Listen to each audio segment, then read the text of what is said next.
ಅಣ್ತಮ್ಮ video ನೋಡ್ತಿರೋರ್ಗೆ ನಮಸ್ಕಾರ, share ಮಾಡೋರ್ಗೆ double ನಮಸ್ಕಾರ. ಇವತ್ತು ಬೇಗ ಎದ್ದೇಳಿ ಸ್ನಾನ ಮಾಡ್ಕೊಂಡು ಏನ್ ಮಾಡಿದ್ಯಮ್ಮ ಟಿಫನ್ ಅಂದ್ರೆ ಬಡವ್ರು ಬಿರಿಯಾನಿ ಮಾಡಿದೀನಿ ಅಂತಂದ್ರು. ಮತ್ತೆ ಬಸ್ ಸ್ಟ್ಯಾಂಡ್ ಹತ್ರ ಡ್ರಾಪ್ ಮಾಡಿ ಬಾಪ ಅಂದ್ರೆ ಗಾಡಿ ಪಂಚರ್ ಆಗಿತ್ತು, ನಡ್ಕೊಂಡು ಹೋಗು ಅಂತಂದ್ರು. ನನಗೆ ನಡ್ಕೊಂಡು ಹೋಗಕ್ ತಿಕ್ಕ ಬಾರ, ಅದಕ್ಕೆ ನನ್ನ ಫ್ರೆಂಡ್ಗೆ ಫೋನ್ ಮಾಡಿದೆ, ಬಾರೋ ಬರ್ತಾ ಇದೀನಿ ಅಂತಂದ. ಅವನು ನಡ್ಕೊಂಡ್ ಬರ್ತಾ ಇದ್ದ ಅಷ್ಟೊಂದು ನನ್ನ ಫ್ರೆಂಡ್ ಬಂದ. ನಾನು ನನ್ನ ಫ್ರೆಂಡ್ ಮಾತಾಡ್ಕೊಂಡ್ ಬರ್ತಾ ಇದ್ವಿ, ಅಷ್ಟೊತ್ತು ಬಸ್ ಸ್ಟ್ಯಾಂಡ್ ಬಂತು. ಅವ್ನ ಎಕ್ಸ್ಪ್ರೆಷನ್ ಏನ್ ಹೇಳ್ರಿ, ಬಿಟ್ಟಿದ್ದೀನಿ ಅವ್ನು ಟ್ಯಾಂಕ್ಸ್ ಕೂಡ ಹೇಳಿಲ್ಲ ಅಂತ ಅವ್ನು ಬೇಜಾರು. ಮತ್ತೆ ನಡ್ಕೊಂಡು ಬಸ್ ಸ್ಟ್ಯಾಂಡ್ ಒಳಗಡೆ ಬಂದ್ವಿ ಅಂತಮ್ಮ. ಮತ್ತೆ ಬಸ್ ಹತ್ತ ಕುತ್ಕೊಂಡೆ ಅಂತಮ್ಮ. ಮತ್ತೆ ಕಾಲೇಜ್ ಹತ್ರ ಇಳ್ಕೊಂಡು ನಡ್ಕೊಂಡು ಹೋಗ್ತಾ ಇದೀವಿ ಅಂತಮ್ಮ. ನಮ್ಮ ಹುಡುಗರು ಕುತ್ಕೊಂಡು ಮಾತಾಡ್ತಾ ಇದ್ರು. ಏನಂತ ನೋಡ್ರೆ ಅವ್ರು ನಮ್ಮ ಹುಡುಗ ಏನೋ ಬೈತಾ ಇದ್ದ.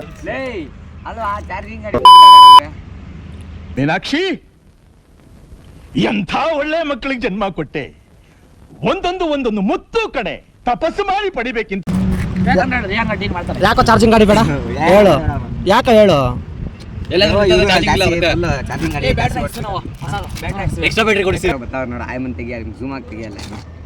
ಝೂಮ್ ಆಗಲ್ಲ, ಇದು ಕೀಪ್ಯಾಡ್ ಮೊಬೈಲ್,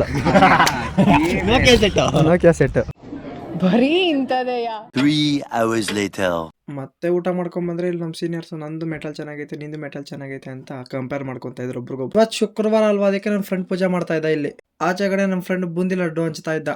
ಆ ಬೂಂದಿ ಲಡ್ಡು ತಿಂದಿರೋ ಬಾಯಿ ಒರೆಸ್ಕೊಂಡಿರಂಗ ಹಂಗೆ ಬಂದ್ಬಿಟ್ಟಿದ್ದೆ. ಇಲ್ಲೆಲ್ಲಾರು ನೋಡಿ ನನ್ನನ್ನು ನಗ್ತಾ ಇದ್ರು. ನಮ್ ಕ್ಲರ್ಕ್ ಆಂಟಿ ನೋಡಿ ಏನೋ ಹೇಳ್ತಾರೆ. ಆ ಆಂಟಿ ಅಂದಿರೋ ಮಾತಿಗೆ ಬಾಯಿ ಹರಿಸ್ಕೊಂಡು ಇಲ್ಲಿ ಬಸ್ ಕಾಯ್ಕೊಂಡಿದೀವಿ ಅಂತಮ್ಮ. ಆಮೇಲೆ ಬಸ್ ಬಂತು ನೋಡಿ, ಒಬ್ರ ಮೇಲೆ ಒಬ್ರು ಹೆಂಗ್ ದಬ್ಕೊಂಡು ಹತ್ತವ್ರ ಬಸ್. ಆಮೇಲೆ ನಮ್ಮ ಫ್ರೆಂಡಿಗೆ ಫೋನ್ ಮಾಡಿದೆ, ಬಾರೋ ಮನೆ ಹತ್ರ ಕರ್ಕೊಂಡೋಗಿ ಬಿಡು ಅಂತ. ಮನೆ ಹತ್ರ ಡ್ರಾಪ್ ಹಾಕಿ ಮತ್ತೆ ಅವನು ಹೋದ ಅಂತಮ್ಮ.